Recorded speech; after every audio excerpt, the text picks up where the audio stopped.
or all the platforms, LinkedIn and Twitter and Facebook to catch up. And we are now live. Welcome everyone to episode 1 of the Level Up Your Wealth podcast. Number 1, number numero uno. I can't say that in French, but welcome at any rate. I'm one of your hosts, Marcus Howard, and we are joined by Mario Payne. Mario, please introduce yourself to everyone so they can understand who you are, where you're from, and we'll get everything kicked off.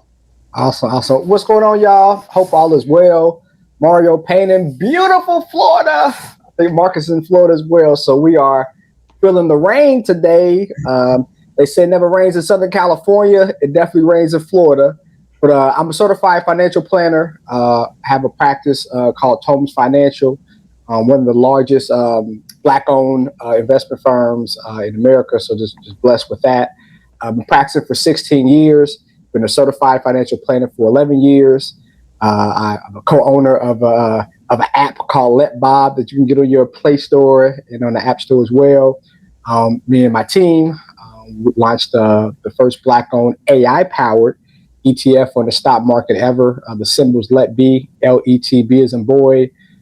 Just extremely blessed. I woke up this morning, man, so I got nothing to complain about. I game. Now, if y'all want to hit me up on Madden, man, y'all come on now. You know what I'm saying? Don't win all the time, but it might be a competitive game. So yeah, that's me in a nutshell. Excellent, man. Excellent. So you and I decided to put this podcast together because there's just not enough financial literacy education. I certainly didn't get any when I was in middle school or high school, and they weren't offering it and in college as well. Let me say that differently. I didn't take any financial literacy classes in college. I know that they weren't offering it in middle school and high school, and I did not elect to take those classes when I was in college. And I have made my fair share of financial illiterate mistakes. So what we want to do is I definitely want to learn, and obviously you are the go-to expert, but I'm sure there's other people, professionals who may have been in a similar situation where they weren't taught in grade school and they didn't elect to learn in high school, and now maybe have made some mistakes as adults. Has it been your experience from people that you work with? Oh yeah, man, and we have clients of all walks of life. But I mean, they always say the biggest lessons is in your mistakes, not your successes. When you become successful, you get the big head. But when you make your mistakes, it's like when you're playing a game and you fail, like, oh, I got it, right? So definitely when it comes to finance, the more that you learn, the more that you understand. But everybody's going to make mistakes. I make mistakes. I mean, I don't bat 10 for 10 when it comes to investing people's money. I don't always make the best mistake. Everybody learns, so that's fine. And even from like a college standpoint, when I went to college, I was also in the military. Mm-hmm. So I didn't even know I was going to be a financial advisor to like the military side. So when the war started in 2003, so salute to all my veterans out there. I was actually deployed from my University of Tennessee State to Kuwait. So everybody was in Iraq. I was in Kuwait pushing papers. So I'm a lover, not a fighter.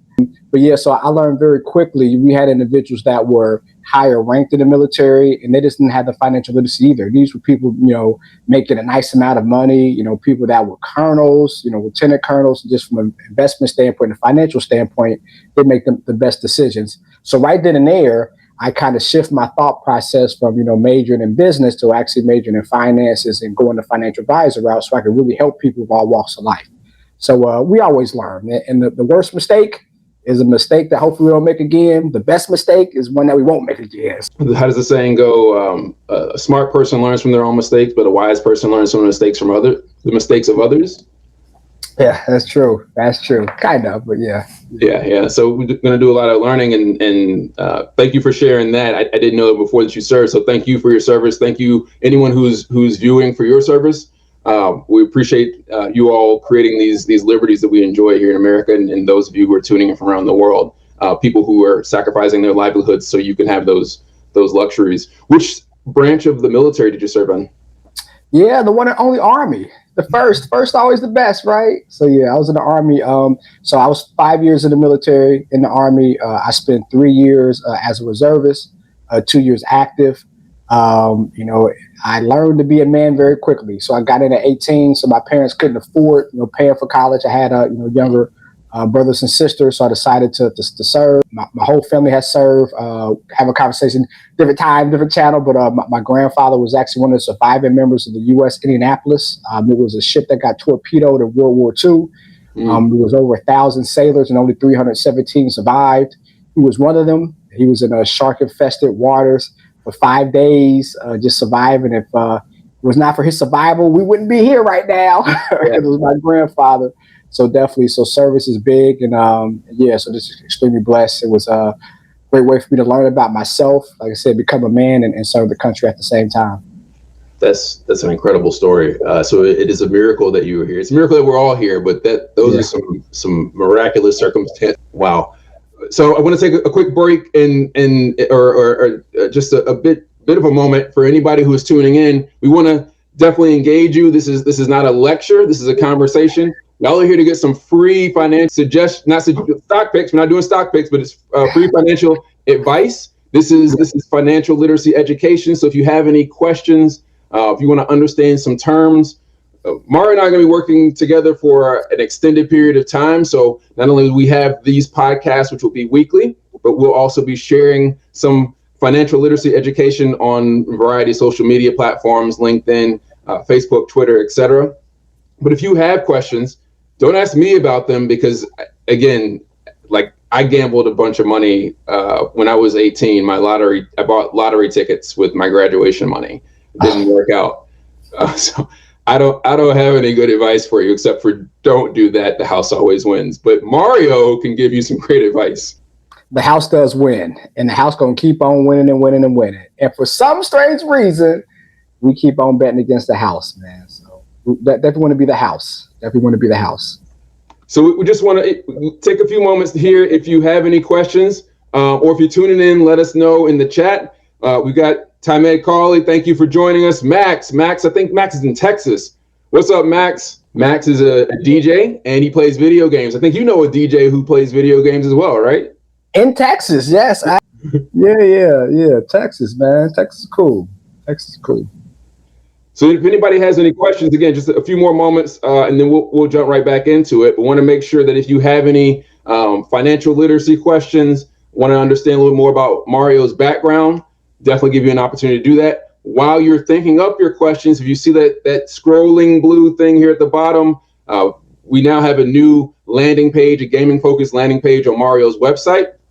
So if you go to the bit.ly/levelupyourwealth, you can get right over there. And then for those who or Mario, can you help explain what the website is if you're not using the Bitly? Yeah, so our website. So www.toamsfinancial.com. That's our website. But the cool thing about the website is that we do have a level up your wealth tab. You click that tab, it gives you information. We actually wrote 2 ebooks. One ebook is 5 reasons why gamers are good investors, right? And so it kind of goes over why gamers historically are actually better investors than like the everyday people. So I kind of go over that. And also, not only is it an ebook, but it's an e-video as well. So for individuals that don't want to read, they want to watch, they want to be visual, we actually created a e-video going through the process. Then also we did another ebook about 7 successful habits in finances. So we kind of go over what to do to kind of get your finances in order. That's an ebook that you can download as well. And it's an e-video. So we give basically free content just to educate. They say education is the key. So definitely the more that we educate, the more people feel good about the investment decisions and the financial decisions that they make, period. And then as well, if you want to have a conversation just about life and about finances with me, it's a tab there to set some time to talk to me. No cost. I ain't a snake oil salesman now. Ain't no cost to have a 15-minute conversation. But you can click that tab. We can have a conversation to help you if you have any questions there as well. Excellent. So that website is TOAMS Financial, FINANCIL.com. Or again, if you see scrolling at the bottom, bit.ly/levelupyourwealth. If you don't use the Bitly, you do need to click on the Level Up Your Wealth tab in the top navigation. But again, if you type this URL that you see here, you can get directly there. And I'm glad that you created that ebook about the value of gaming to investors. You and I had this conversation before. You know, there's still a very significant stigma against gamers and against gaming, right? So like the whole thought process is that, people in their mama's basement just playing video games for 16, 20 hours. They might Uber Eats for 2 hours to make a little bit of money so that they can have, fake coins to play their games again. Like, it's just not the case. Like, I'm blessed to have clients that are, high net worth that game. I mean, I have clients that are engineers, and just from a skill level standpoint, gaming kind of keeps you motivated. One thing about gaming is that we usually don't quit. So sometimes we might lose, sometimes we might make it to the level, but the great thing about gaming, we're always able to reset, recalibrate, do it all over again. But from an investment standpoint, it's kind of the same thing, right? We might pick anybody, almost anybody, who invested, late 2021, they probably did not feel good in mid to late 2022 because the market went down, right? The same investment a person bought in late 2022 probably feels pretty good right now, right? Because the market, historically is going up, and depending on what investment you have, it is going up. So the gamer in me, just because I may have lost some money from an investment, doesn't mean I'm a bad investor, doesn't mean I'm a bad gamer. It's just the timing, right? It's the wrong time. You can have a great investment, and 12 months from now it might be a horrible investment. Or the flip side, it might be a horrible investment, like in 2021, and then now in 2023, it looks like a great investment. I mean, look at NVIDIA, right? NVIDIA shot up to the moon. Yeah, it didn't look too good in late 2021 and 2022. So from a gaming standpoint, having those same attributes as an investor can definitely help you grow your portfolio, which allows you to have more coins and help provide for you and your family. Excellent. We got a couple of chat messages that are here on LinkedIn that didn't make it into Restream. So normally I would display them here, but I'm just gonna give a quick shout out to folks who are tuning in. Stephen T, thank you for joining in. Again, Time Ed and Max, appreciate you for supporting. We got a few folks who haven't timed in. So if you are here in the chat, if you just say hello and let us know where you're from. I see that you're tuned in, but I can't see who you are unless you want to have a conversation with us. If you're just chilling, that's cool too. Allison Canales asks, she says, hi from Texas. She says she's here as a fly on the wall to listen as she puts some sleeves on her baseball and basketball cards. To speak up with any questions, and thanks for the opportunity. Thank you for supporting us, Allison. Hey, that was actually my first business I ever had when I was 9 years old. I collected cards, so I'm from Cincinnati, Ohio. So born and raised in Cincinnati. So all my Bengals fans, hooray! We're going to the Super Bowl again this year, hopefully. I was actually at the last Super Bowl the Bengals played a couple years ago, man. It was great to the fourth quarter. And then all heck broke loose. But conversation for another day. But definitely, who they? When I was not 9 years old, I actually started a baseball card trading club. Mm-hmm. So we charged like 50 cents to kind of get in, and then like we traded cards, and that was my first entrepreneurial job entrepreneurial business at 9 years old, was actually doing upper deck trading cards. If y'all familiar with baseball cards back in the day, So yeah. Go ahead, Allison. Yeah, I remember that too, and don't worry about the Bengals. I'm originally from Georgia, so the Falcons made history for all the wrong reasons. I feel your pain right here. I feel your pain. Yeah. Just run the ball. Just had him in the first half, Coach. Had him in the first half. And I traded cards as well when I was in middle school. Not baseball cards. I had Yu-Gi-Oh cards. I had some Star Wars cards.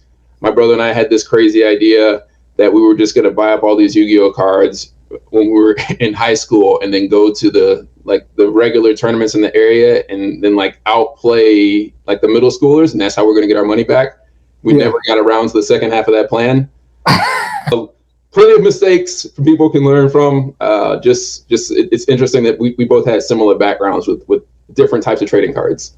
Let's see if we have any questions. So we talked a little bit about the 7 areas. If you want to provide a quick highlight of what those areas are. Yeah. Great question. Well, actually, let me ask you a question, because we stumbled upon something, right? So I know I talked about, from a gaming standpoint, why one of the reasons why I think that gamers are good from a financial standpoint. What about you, though? Because you are Marcus Esports Howard. So what are some of the reasons, or why do you think that gamers can do better than the average person from an investment standpoint? I think that gaming encourages you to process different types of information very quickly, make quick decisions. And as you mentioned, learn from your mistakes. I had a coffee earlier today, and so this is not a great example. This is a counter example, and there were just like so many options there, and I just wanted to get something quick to drink, and I was a little bit overwhelmed. But like when I'm playing video games, I can process everything that's happening because you have to. So I think that's one of the key things, and it's one of the reasons. I think you and I had that conversation a couple of weeks ago. There was an article saying that businesses now see gaming in high demand as a training foundation for being able to process, again, large volumes of information and make quality decisions quickly. There's no such thing as true multitasking, but it allows you to do multi-process. Yes. Making decisions quickly. And also from like an investment standpoint, I get this kind of question a lot, like what's an investor and what's a trader, right? So I think to take it a step further, and people that are traders, so what a trader is, a person who's, kind of getting in and out the market. That could be a day trader that's doing it throughout the day. That could be a swing trader that might buy something on Monday and then sell it either Tuesday or Wednesday. So those kind of quick decisions using information like technical charts or technical analysis, for instance. Like I think from a gaming standpoint, when we do play games, we have to get in and out, like you said. So that's kind of like investing from a trading standpoint. Investing from an investment standpoint, a little bit different. An investor is kind of more long-term. So some of the strategic games that are out there, right, where we're using strategy, where, we're not going to make a rash decision. We're not going to make an emotional decision or based on information. We're going to strategically kind of have a layout. That's how investing comes in. So individuals who like more strategy games, they like games that's more long-term, that you have to kind of build up and things of that nature. That's more of an investor, from a gaming standpoint. So I like that differentiation. But if you want to process something quickly, you're probably a better trader from an investment standpoint compared to an investor. So anyways, though, but when it comes to, some of the things we talk about from a financial planning standpoint, first off is budgeting. And budgeting is so like, okay, you're this old person. I'm not old, but this old person telling me about budgeting. I know how to budget. I would probably say for every 10 people I talk to, maybe 3 or 4 actually have budgets, right? And it's so easy now. Like you can create your own budget. You can use apps like mint.com, for instance, like Rocket Money that kind of creates a budget for you. But I usually recommend the 50-30-20 rule. Pretty easy, right? For every $100 that we make, after you pay your taxes now, I want y'all to be Wesley Snipes or Fat Joe, get into some trouble, right? Pay y'all taxes. Now, Fat Joe, it wasn't his fault, the CPA did it, but whatever though, you know what I mean. Pay your taxes. But after you pay your taxes though, for every $100 that you bring in, $50 should go towards like just basic bills. Your mortgage, your rent, your car payment, your cell phone bill, until Amazon comes around and has free cell phones for everybody, right? But your cell phone bill, things of that nature, like the things that we just kind of use on a day-to-day basis. And then 30%, so that's 50, right? Mm-hmm. So 30% out the 50-30-20, that should really go towards our wants, setting up for a vacation, going out to eat. Trying to find those Beyonce tickets is like Houdini. You can't find them, but they're out there somewhere, right? Or even Taylor Swift. Every single show she gets over $15 million. Now, of course, it's expenses, but like you talking about get to the bag, Taylor? Oh boy. But yeah, so 30% should go towards those wants. Things that are not like day-to-day bills per se, but things that we're going to spend money on. And then the other 20%, that should actually go towards saving and investing, right? I recommend out of that 20%, 15 of 20 going to investing. Of course, I would say that. And then the other 5% going towards savings. Because typically, especially now, because with those high yield savings accounts that we have with different providers that are paying 4.5%, 5%, not going to last forever. Once interest rates go down, those are going to go down too. But while they're here, you can definitely take advantage of them. So that last 20%, again, I would say 15 of the 20% investing, and then the other 5% in savings. So again, 50 bills, 30 kind of bills that you're going to spend money on, the other 20 investing. You do that, you'll be good to go from a budgeting standpoint. That's what's up. Yeah, I'm not taking notes because this session is recorded, but anybody who is not going to watch the recording later should be taking some serious notes here, because that's a gem. That's great advice.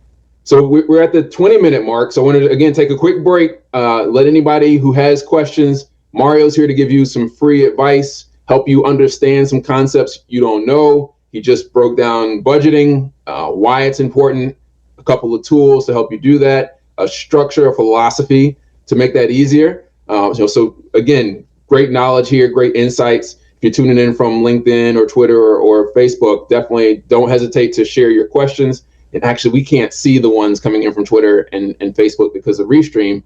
But on LinkedIn, definitely see you. Thank you for showing up and supporting. Don't miss out on this opportunity for some free advice. We'll just take a couple moments. And again, the link at the bottom is bit.ly/levelupyourwealth. There's a full breakdown of the 7 areas you need to consider when you're trying to understand how to level up your wealth. There's also 5 reasons why gamers make great investors. Tons of great information there as well. So let's see if we got some questions rolling in here. So people just hanging out and lurking, that's all cool and well. I have a question for you, Mario. Why do you think it is that financial literacy is not taught in middle school and high school? You know, we can learn, they teach a bunch of things. And financial literacy is probably, now I appreciate that, how important it is. I would not have appreciated it, when I was 12 to 18, but I didn't have a say so in my education either way, right? When I was 12 to 18. Yeah. Now, that's a great question, man. And, if I had an answer, like a doctoral answer where it's like a thesis about it, I'll let you know, but I don't know. Like I have my kind of conspiracy. My conspiracy is that, of course, the bookmakers of the world, individuals get paid from schooling. Like our thought process is English, social studies, history, math, right? And like that's just kind of our old world views. And old world views is the people who make the books. The people who make the books and curriculum gets paid, and like it is what it is, right? Hopefully I'm wrong, but definitely from an education standpoint, case in point, I have a daughter. She's going to the 4th grade. And we were doing like fractions and like semi-fractions. And I'm like, unless she's an engineer, she might not be, but like, does this matter? Like when she's 25, 30 years old, like, will this really matter? No, like I definitely think we should be teaching more just about money, more about finances, more about, if I have $100, if I save it, how much is going to grow over time? Like if we start them young and early, and just pour into them from a financial standpoint, I think we'd be in a better situation. You think about 84% of American families are living paycheck to paycheck. So those are the haves and the have-nots. It's people I'm blessed to help with that make a nice amount of money, but they spend like crazy. I have clients that don't make that much money, but they save everything. So, they're in a better long-term financial situation than people that make more. So going back to the being raised on how to spend money, how to save money, how to value money, that goes a long way. I wish it was teach more. One thing through our app, Let Bob, that we're actually doing is that we're actually creating a curriculum. It's companies out there that are going into middle schools, going into high schools and doing curriculum. I've seen from afar, though, it's not an easy sale. Because from like a day-to-day standpoint, there's so much they have to learn, so much testing they have to do from a state standpoint that is just not there in the day. So it's more of a after-school program. But if it's an after-school program, how many people is going to stay after school to learn about finances? Not that many people, especially in middle school, high school, elementary school. So it's definitely something that we need to do better of. I personally feel like some things we learn in school that we should not really be worried about because they ain't gonna really help us in the long run. But that's just my 2 cents. I ain't trying to get nobody canceled though, right? We love our school districts, right. We love our school board. You know what I'm saying? But just my common thoughts. So yeah. It's interesting you say that because home economics used to be like a structured course, a standard course, and obviously like that has become irrelevant over the years and the decades. But financial economics, right? Yeah. You would think that course to stay relevant could have evolved over the years, and I would think financial literacy would be an amazing component to that type of course. Yeah. So actually, a nonprofit I'm part of called Knots for Kids here in Jacksonville, where I live. we have like modules. It's like 6 different modules we teach to middle school age children, with boys, and like in impoverished areas. And but it's an after school program, so it's not for the whole school. So we usually have about maybe 30 to 40 students on an annual basis participate. Now we're in 6 schools, which is good, but I mean it's maybe 40, 50 middle schools here in Jacksonville. But again, it's the after school program.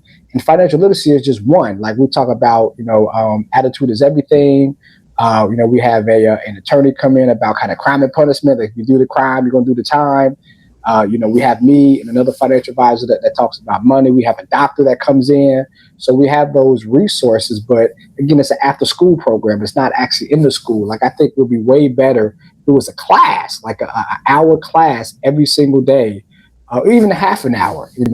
I mean, in high school, we're in study hall for 45 minutes doing nothing, writing notes now, texting, looking at TikTok, YouTube. Like, what if we just did financial literacy every day instead of study hall? Or maybe study hall for 30 minutes and then financial literacy for 15 minutes. Like, it would go such a long way in kids' lives, but I don't know. Yeah, you're talking about, compounded interest of knowledge, right? 10 minutes, like you said, 10 minutes a day, it doesn't have to be a whole half hour or a whole hour, even just 10 minutes if it's 5 days a week, and over the course of what are we in school for, 12 years or more, right? Yeah. I mean, so and I like to always use my sports analogies, right? So we've seen the Denver Nuggets center. They just won a championship, Nikola Jokic, right? When he first came into the league, he was a second round pick, and he was like pick number 58. So out of 60 picks, he was basically the third to last. He was just like this out of shape, kind of pudgy person, not athletic. But every single year he applied himself. And they got beat by the Lakers in the bubble in 2020. I'm a Lakers fan. Shout out to my Lakers fan. Man, tough, man. Because if we would have beat the Nuggets, we would have won a championship. Conversation for another day. But anyway, but in the bubble, he got schooled by Anthony Davis. And he was like, you know what I am doing is not enough. So he basically lost about 30 pounds. Mm-hmm. And that 30 pounds of just weight now allows him to be a lot more agile, a lot more better on the defensive end. He was a defensive liability. Now, they don't have to worry about double teaming because he could hold his arm. Now he's able to spread the floor because he's not getting in foul trouble. So those incremental steps that he did over a 3-year time period had him go from one of the best centers in the league to now people saying a run that's historically, he might be one of the best centers in the world historically if he does this for another 3 or 4 years. So to your point, incrementally, investor that gets published next month. But like Kobe had a thing where every single day he was 1% better, right? So like at the end of the night when he goes to sleep, did he do better 1% wise? Did he get better 1% wise than the next day? And to your point, if you incrementally do that every single day, you're going to be a better you. If you're a better you, hopefully you're a better gamer. If you're a better gamer, hopefully you're a better investor. You have better relationships, business-wise and personal, and you just become a better person. So long story short, to your point, those incremental successes day by day definitely lets you grow. Excellent. When you talk about kind of if you're building a pyramid, right, incremental growth, would you say that budgeting is the foundation of that pyramid? Like you have the ebook, right, that's on bit.ly/level up your wealth. It's got 7 areas of financial wealth. Would you say that budgeting is the foundation? Yes, and budgeting is actually chapter 1. Chapter 1, uno, right? Number 1. So yeah, because without a budget, what foundation do you have, right? We can have all these dreams about starting a business. I see here, I think when somebody wants to do a gaming, JC, and congratulations, JC, on doing a gaming activation, right? So he can have all the dreams in the world to do things, but just financially, if the business, personally and professionally, is not where it's supposed to be, it's going to be very tough to have that activation. It's going to be very tough to pull the resources. So yeah, you have to budget. If you know what's coming in your pocket, but you don't know what's going out your pocket, like how can you be successful, right? Again, I'm blessed to have clients that make a nice amount of money, but the ones that spend, they don't have as much in their bank account or as much in their investment account as they would want them to, because they don't have that budgeting a huge amounts of money for budgeting. But yeah, it's a reason why. And people that budget, that balance their checkbooks, that do that 50-30-20 rule that I talk about, where 50% of the money that you bring in after taxes, of course, goes towards your basic bills, 30% goes towards, kind of your wants and needs financially, the other 20% investing. You do those three things over time, you'll be good. Have to worry about credit cards. Those credit card payments will be paid and then gone away, because we're not spending extra money on credit cards, which allows you to invest more, allows you to spend more money. So answer your question, yes, budgeting is that solid foundation. Thank you for saying that. You mentioned earlier that how I described why video games or gamers or what about gaming makes for great investing. And I mentioned, process lots of information. You said day trader. Ironically, I was doing some day trading with crypto like 10 years ago. Okay. And I had to step away from it because it was, again, overwhelming. Like I was spending so much time in order to day trade, especially in the crypto market, because it's so unregulated, it's hyper volatile. So in order to make money, like this was, again, 10 years ago, like you had to be watching it. And so like it was consuming all of my bandwidth to try to understand like where the opportunities were. Did not become a crypto millionaire, but I was doing some day trading where I didn't see myself doing that as a stock trader. It made sense for me for crypto, but not for stocks. Yeah, it's been a great conversation, right? So again, trading versus investing, right? So 10 years ago, one Bitcoin, right? One Bitcoin, up, down. But if you just not traded that Bitcoin, but held that one Bitcoin for 10 years, how much would that have been, right? A lot of darn money right now. Now, of course, a lot more. In late 21 was at 63,000 per Bitcoin. Boy, we had some happy people. Right. When it went down to 17, not so much. Not fun. And I had to drop too, man. I sold my Bitcoin, I think like at 54, and I got back in at 20. So definitely a long way down. I didn't suffer, right, from an investment standpoint, not a trading standpoint. But just imagine if you were maybe not day traded, but just invested, bought Bitcoin, bought ETH. Oh my gosh, 10 years ago. Goodness gracious, how much would that have been today, right? So to your point, we think about day trading, we think about trading, but I'm in the realm of, and I'm not right all the time, but I'm in the realm of long-term investing, because we might get some things right, we might get some things wrong. Believe it or not, 90% of traders lose money. Right? We talked about the house. The house is the banks. The house has algorithms. They have bots. They have all types. They have the money. So they're going to win. And you're trading against the banks. So, when a person comes into, kind of how to invest or how to trade, I try to push them away from trading, investing, finding things at a low price, holding them. Now, of course, if you have a huge drop like Bitcoin did, in late 21, 2022, that's different. Then, you want to get out. but just like, kind of day-to-day, week-to-week trading, you drive yourself crazy, which you could probably attest to, right? So yeah. You talk about that 20% that's not bills and kind of wants, your needs and your wants. You have the savings and investing pocket. Have you seen, and maybe this has changed, I've not been following it, but you mentioned the 4.5%. Is that now for savings accounts now outpacing inflation? Because the general advice that I have only recently started to hear is that you actually lose money by putting into savings accounts. You do.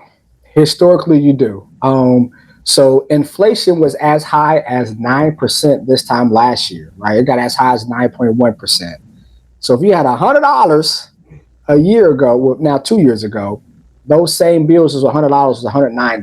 That was just unsustainable. And that's one of the reasons why the market did kabooey last year from a NASDAQ standpoint, second worst NASDAQ year. This millennium, we had 2008, that was the worst. Mm-hmm. And then 2022 was the second worst.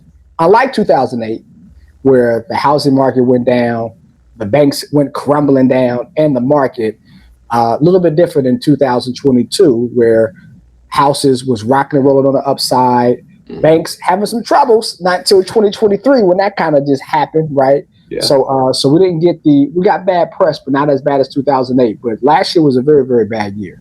So as inflation went up, it just kind of hurt from an investment standpoint. Inflation is coming down. Right now, year over year, inflation is 4.1%. So for every $100 in bills, theoretically speaking, now those bills are $104. So yes, right now, some of those high yield savings accounts that's paying 4.5%, they are beating inflation. Now, it's not going to be forever. As soon as inflation continues to go down, those rates will go down as well. So I would never tell a person to, put all their money in savings. You want to be diversified. I would never tell a person to put all their money in stocks either, even though you're going to historically make more money in the stock market than anything else. But just you want to be diversified. So depending on your risk tolerance, how much risk we want to do, then the money that's not risky, the money that we kind of need from a day-to-day standpoint, operations, paying bills and things of that nature, that's what you want to put into that high yield checking or savings account. Okay, that makes sense. And then for the other 15%, and again, a lot has changed over the last 10 years. We didn't have Robinhood and all these other platforms that make retail investing actually accessible to retail investors, right? Or let Bob. Right. Sorry. Please plug the app. No, actually, and when after you answer my question, please talk a little bit more about that, because this is my first time learning about it. So definitely want you to give that some spotlight time. Out of your clients, and maybe because you deal with so many high net worth, this might skew a little high, but in your general experience, what's the amount of annual income that someone should start thinking about before they start investing in stocks? I know there's different types of ways to invest. So maybe I ask that question differently, because there's different asset classes. And I know you can't make stock picks or this is not that what this show is about. But generally speaking, can I start making investments at $50,000 a year? Can I start making investments at $30,000 a year? Can I make it at $100,000? Where mentally should I start shifting my mindset about how I manage my money?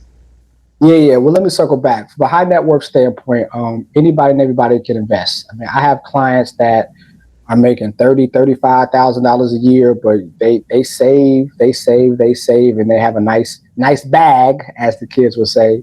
Yeah. And I have clients that make millions of dollars a year. So like anybody, you got to crawl before you walk, right? Yeah.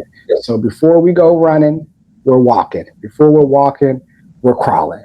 So I wouldn't have, anybody can invest. I mean, it's very, very easy. You can use a Let Bob, you can use a Robinhood, you can use a TD Ameritrade, whatever you want to use, anybody can invest. So that's just kind of, doesn't matter where you're at, you want to invest. But to that question, when it comes to when should I start investing, different theories, different thought processes. My humble opinion as a certified financial planner is that you want to have money from an emergency standpoint first before you do any investing, right? Some people say you want to have 1 to 2 months of expenses in savings before you start investing. Some people say 6 months. Some people say a year, right? So again, depending on the job you have, your risk tolerance, it depends. But for instance, if I have my expenses, let's say my expenses are $2,000 a month, let's just say, right? If my expenses are $2,000 a month, and I got $100 in savings, but I got $5,000 investing, what happens if I lose my job? Like, what happens if something happens? I got a flat tire. My transmission's going out. You know what I'm saying? That's going to cost me $2,000. Well, in 2021, if you invested your $5,000, that's probably about $3,500. You know what I'm saying? So now, instead of it being savings, now I got to take something that was $5,000, now it's $3,500. I lost $1,500. So you want to have that checking and savings account kind of beefed up that covers expenses for, again, 3 months, 6 months, even a year before you start investing, because we don't want to sell low, right? We want to buy low, sell high. It's just so easy with investing. Just think about it. Sell high, buy low. But we don't do that because we have what you call emotions. It's that song, emotions make you cry sometimes. Makes you cry when you lose money too. But if we had a beefed up checking the savings account, we might not have to sell our investments. So just depends. Depends on your risk tolerance. Depends what job you have. If you have like a salary job where you're pretty safe, then yeah, maybe close to the 2 or 3 months of expenses. If we have a job that might be seasonal, a job that might be on a fritz right now, especially tech, there's a lot of tech layoffs right now going on. We probably want to beef up our checking and savings just in case and not use that money to invest, because you never know. Okay. Back to video games. I know you play Madden. And then we talked about this before, how many hours a day or a week do you spend playing at least Madden? Yeah. Great question. Before my child or after my child, right? So before me and my wife had our child, I mean, she's halfway at the house now. I mean, she's 9. So, but I would say like I probably did maybe an hour, 2 hours a day. So I probably got maybe two or 3 games in, and it was like decompression, right? So I have this quote unquote stressful. I think my job is amazing. I don't think it's stressful anymore. Yeah, we have clients. I'm blessed to have clients. I have 1,100 clients worldwide, so it's extremely blessed. I have a staff of 7, so this is extremely blessed. But like playing video games, that was like my decompression, right? So now with the child, it's more like a Friday night type of thing. Friday night in my man cave. I got that my gaming chair. I got a nice little movie room set up, and I just kind of play Madden for 2 or 3 hours. Everybody goes to sleep, and instead of watching a Lifetime movie with the wife, I'm playing Madden. So a little bit different now, but definitely when I do get to play though, it definitely gets my mind at ease. I'm not thinking about the market. I'm not thinking about, what stocks to buy. I'm not thinking about charts because I'm a huge believer in technical analysis from an investment standpoint. So I'm thinking about charts and when to buy and if it's a Fibonacci ratio. And I ain't thinking about that stuff. I'm just able to play, hopefully beat people. So a lot has changed from a gaming standpoint. Now I can't say though, right? Because games is all shapes and sizes. So me and my daughter, we do 15 minutes a day of Wordscape. It's a game that we do on our iPad where it's educational, but at the same time, you get different levels and you have like different coins that you get. So I still kind of game in that aspect, but it's more kind of educational games, with my daughter. It's a finance game where like you're running a marathon. I forget the name of it. I have it next week, but you're running a marathon and basically like they ask the questions like, okay, you get $100. Are you going to save it? You're going to spend it. What you going to spend it on? Here's a credit card. How much you gonna put in the credit card? And the more questions that you have, like the more skin that you get, you're able to kind of customize what you wear. Like she has a dress, I got a suit and tie.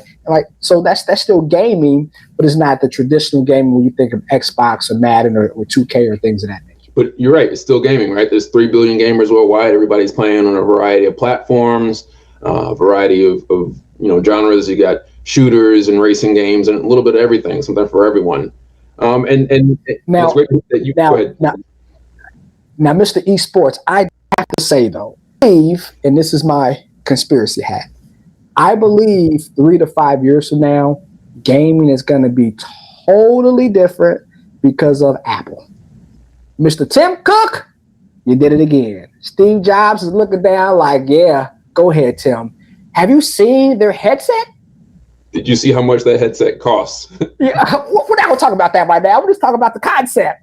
Yeah, the concept. The concept's dope. Concept's dope. That's why we do 50, 30, 20, right? So 30%, because I know it comes out early next year. Yeah. So if 30% from now until the end of the year of our money's going towards our wants, that's a shiny $3,500 want. We can get it. And if you're a business owner, you get to write it off, talk to a CFP like myself. We can talk about how you're able to do that. But man, you want to talk about a gaming experience? I could do this and I could make something go. I could with my hands, make stuff move. Like gaming is going to be so different.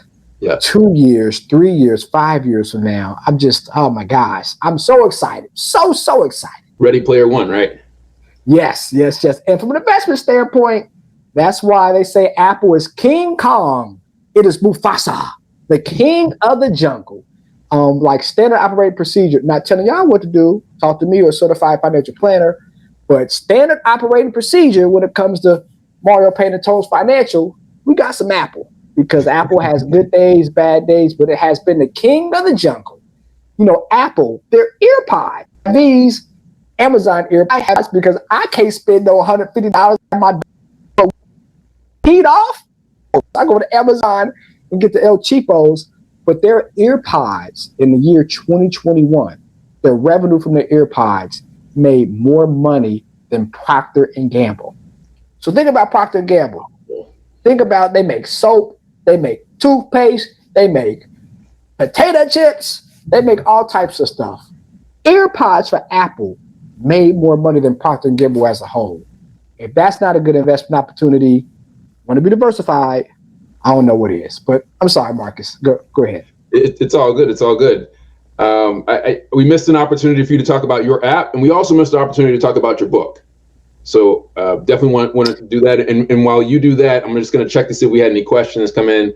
We had Janae lamenting over me day trading with crypto. Was not my smartest decision, but you know I learned from my mistakes, and now here we are.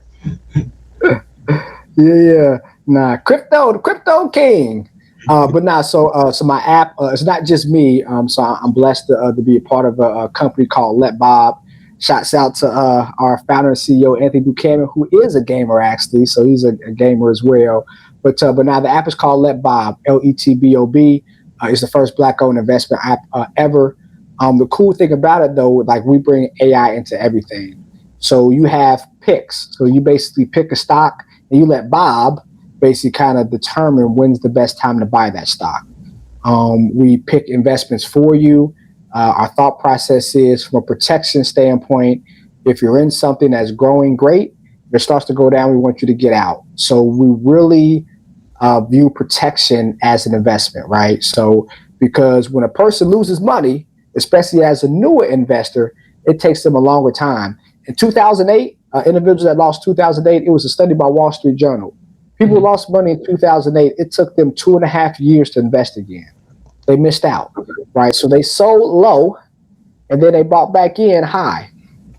Think about that. Like, so let's say I had $100, and that $100, went to $60 because the market went down by 40% in 2008. So I go from 100 to 60. I lost $40, right? Now that same stock 2.5 years later is $100 again, and I say, okay, this is the right time, and I invest another $100. I've lost $40 more, right? I lost $40 on the way down, and now I have 60, but it cost me 40 more to buy at 100. That's $80. That's gone with the wind. You never get back. So definitely, if we're able to kind of protect you, able to pocket your gains, try to invest at the right time. Nobody gets it right? Nobody's perfect but God, as I always say. But definitely, from a protection standpoint, we're able to allow you to be protected with your investments. Get in, get out, then hopefully you'll make money. If you make money, then you feel better. We also have a podcast. Our podcast inside the app interviews African-American business owners, mostly in tech, because we are a tech company. So it's cool podcast about a lot of startups, people that are doing startups in different fields. So you can kind of meet them before they blow up, hopefully. And then we also do alerts. So whatever pick you have from a financial literacy standpoint, let's say your pick is Apple. Well, we just send push notifications either once a day or once a week about the internal things that's going on. So now you feel good. Not only have you bought that investment, but you know what's going on with that investment from a push notification standpoint. So that's our app on the Google Store or an Apple Play Store. Talk about Apple. On Apple Play Store, you put something on there, they get 30% of your revenue. So again, 30%. Apple's where to go. Yeah. But anyways, though, it's Let Bob. So LETBOB. That's dope. Definitely going to download it. Because I'm trying to level up my wealth too. So like I said, I'm learning as you teaching. I'm learning. You're teaching everybody else. Everybody else is learning. This is super cool. I want to make sure again. We're going to run this for another 5-10 minutes or so, and then this episode is going to be done. This is going to be a weekly series. We'll get back to all of you about next week, the day and the time of next week's episode. But if you have any questions, and if you don't feel comfortable posting those in the LinkedIn chat, please send them as well. And then we will, I won't mention your name or anything. We'll make sure I get your questions asked so that you can get the answers that you're looking for. So just a few moments while we wait on that. And then while that's happening, I don't know if we had a chance to talk about your book. Oh yes, the relaxed investor. Story behind that. I have a client. He's on the West Coast. He's a VP of a very known big bank, the Big Six. He's a VP, and he told me about a year ago he was writing a book. I said, man, okay, great, good luck to you. And and yeah, his book became successful to the point it became a Wall Street Journal bestseller. And I said to my, and then I seen, of course, sales of the book and then him doing speaking engagements, that money coming into his investment account. So I saw from his investment, not his personal account at his bank, but his investment account, I saw how he was getting to the bag. And I was like, well, if he can do it, I can do it too. So my book is called The Relaxed Investor. It's a word scramble. So the R is research. The E in relax is evaluate. The L in relax is locate. The A in relax is analyze. And the X, rest in peace, DMX, is execute. Right? So the thought process is, how can I relax when I make my investment decisions? And it's a financial book, but it's more self-help and investing in yourself, right? So we might invest our money and we might lose money and we're just upset with that. But if you kind of go through the approach that I outlined, you feel good. Now, we don't feel good about we don't feel good about losing money. Making money, different thing. But, you feel good about your decision. So basically, I did from a historical standpoint, investors that are well known that, I consider to be relaxed investors because they kind of went through those steps to make those investment decisions. I talked about, from a relationship standpoint, personal and professional, things you can do and how you can kind of use that approach as a relaxed investor to invest in that person, invest in that relationship to have a better relationship, business-wise and personal-wise. What are some signs that, you might want to back out the relationship or kind of lean into a relationship? I use technical indicators. So people who do day trading, it's something called the RSI, the Relative Strength Index. I kind of accompany that indicator to your relationships. So if the RSI is too high, it's overbought, you might want to chill out with the relationship. If the RSI is low, then it's oversold. Kind of what can you do to learn and lean into those relationships? So it's an investment book, but it really kind of talks about investing in yourself in ways that you can use that strategy to make you a better investor, a better personal person, if that's an oxymoron, but a better person, then also better in your relationship. So extremely excited. I had some people read it. Got some positive vibes. It's a vibe. Our website is relaxinvestor.com. You can check that out now. But the book releases at the end of next month. So definitely excited about it. Do you have a copy here now with you that you could show people on the stream, or we need to wait for a couple weeks for you to get a copy? I have the cover. If y'all want to see that works. Yeah, let's see the cover. Hold on. Oh, you put that way people know what they're looking for. Yeah, Marcus put me on the spot. Hold on, let me see here. That's all right. Let's see. And if not, we can set it up for next week. Hold on. And we know with technology, things are all good. All right. So you want the third icon from the left in Restream, the one with the arrow in it. If you click on that, you can share your screen. Bada boom, bada bing. That's the book. Right. That's the book. Yep. The Relaxed Investor, Conquering Fear and Investing Through Self-Discovery. So yes, we definitely talk about investing, but investing in yourself. If you invest in yourself, you're going to make better decisions as an investor, as a person in business relationships and personal relationships, in gaming as well, right? So that's me. As you can see, we zoom in. If you're gonna ask, I gotta show you now. But as you can see, some research. So research helps you identify and collect and gather information. E, evaluate, guides you in looking at and interpreting data. L, locate, aids you in using a variety of tools and resources. A, analyze, helps you understand your inner self's goals, values, and beliefs. So you want to analyze yourself before you make an investment decision. And X, execute, guides you with putting your plan into action. We all have a plan, like Mike Tyson says, until we get punched in the mouth. But if we go through the process, if we do get punched in the mouth, we still feel better about what we did because we went through the process. So yeah, so that's me as the relaxed investor. Excellent, excellent. I'm sharing a link to in the chat as well to the new landing page that you have live. Again, you can see it here scrolling, but for people who may not see it, and obviously we're going to put this into the podcast platforms as well. But if you're listening to this and not seeing the video, it's bit.ly/level up your wealth. And again, not only can you book a no cost 15-minute consultation with Mario, but there are 2 free ebooks, no cost ebooks for you as well. He has newsletters there. There's a ton of information. We'll highly recommend that you go to that page. And then Mario, you're also going to be raffling copies of your book to some of our podcast attendees, I guess starting next week. Yes, yes, I am. Again, the book does not get fully released until next month, but definitely we'll raffle off some books. Might be a few weeks till you get it, but definitely we'll make sure we send it your way. The good thing about the book too, it's the ebook version, and it's also an audible version as well. So so ebooks a lot quicker. Even you get a pre-release when it comes to the ebook. So some cool stuff. Excellent. So can we give a audible version to one of our live attendees now? Somebody who's posted in the comments. Of course. Well, this is your book. I want to let you do the honor of picking a winner. So before we do that, get everybody just a couple more seconds. If you have any questions, you want to throw in any comments, please do that in the chat. You will be eligible for an advanced copy of Relax. So if you're tuning in, please let us know in the comments. If you have any questions, please share those now. And while we wait this last few moments, again, this is going to be a weekly podcast. We just kicked off the first episode today. You're going to continue to get more content like this, where we just have a great conversation.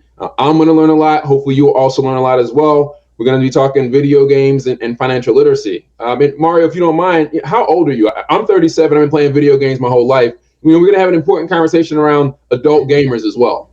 Yeah. But look, you see the gray speckles there, man? I got the baby face. But now I'm 41. So okay.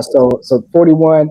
I've been practicing since I was 25. So I've been practicing for 16 years. Mm-hmm. Been a certified financial planner for 11 years. But yeah, the big 4-1. Got the baby face. Talk about baby face. He's going through it right now, man. So I know y'all heard the news about him and Anita Baker, the queen of soul music, I guess. But they have like a tour. And she basically kicked him off the tour. Who kicks Babyface off a tour? Who does that? They got some serious beef. You're on a tour, you get dropped from the tour.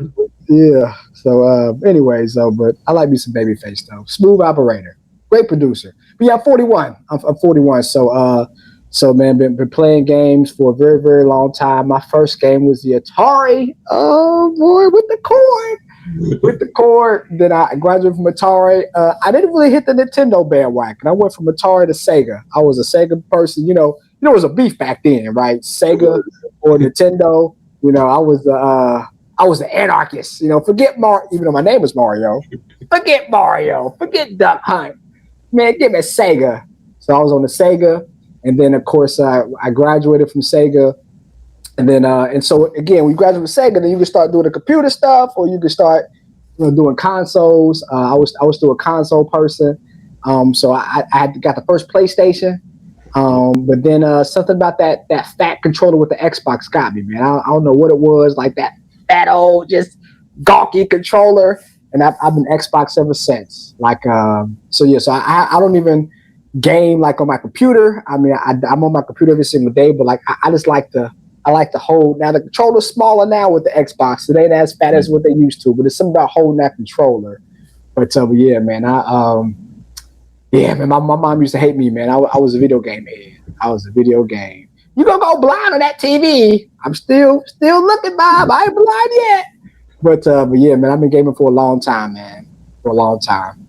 That's awesome. I remember, grew up on the Nintendo. It was my first console. My parents would always say, "Get off that dang Nintendo!" And then graduated from high school, playing Halo on the Xbox. My parents still saying, "Get off that dang Nintendo!" Like, completely different console manufacturer. I get it. You want me to go outside. I get it.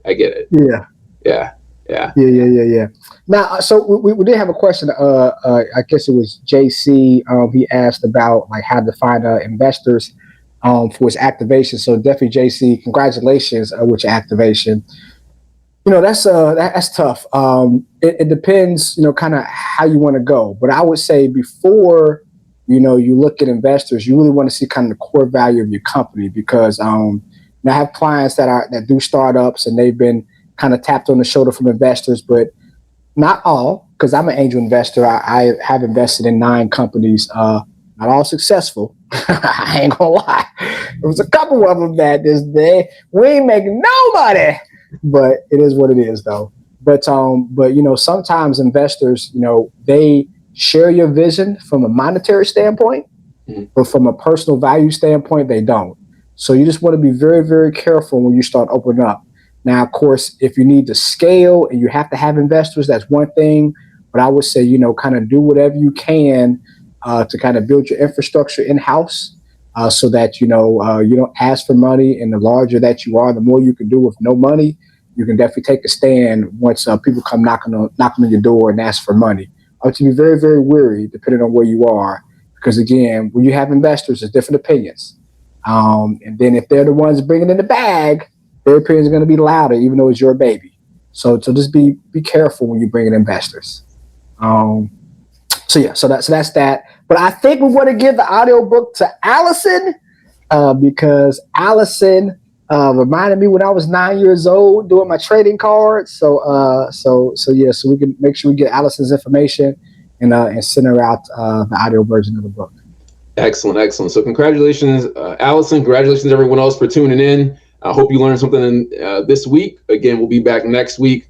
If you have any questions between here and there, you're welcome to send them to me via LinkedIn or to Mario. Connect with him on LinkedIn as well, Mario Payne, and we'll address those questions at next week's podcast. So without any further ado, thank you for your time. We will see you again next week. And don't forget to visit the website, bit.ly/levelupyourwealth to get those amazing resources. Mario's got something. Yeah, and to that point, I didn't even drop my socials. My marketing people will be mad at me. Drop your socials, Mario. Conversation about that too. Make sure you protect your socials because I was up to 9,000. I mean, not like 1,000, but I was up to 9,000 followers about a year and a half ago. Then I got shadow banned, and then about 3 months later got deactivated because one of my marketing team that was doing my stuff was overseas. And man, it's taking time to build that up.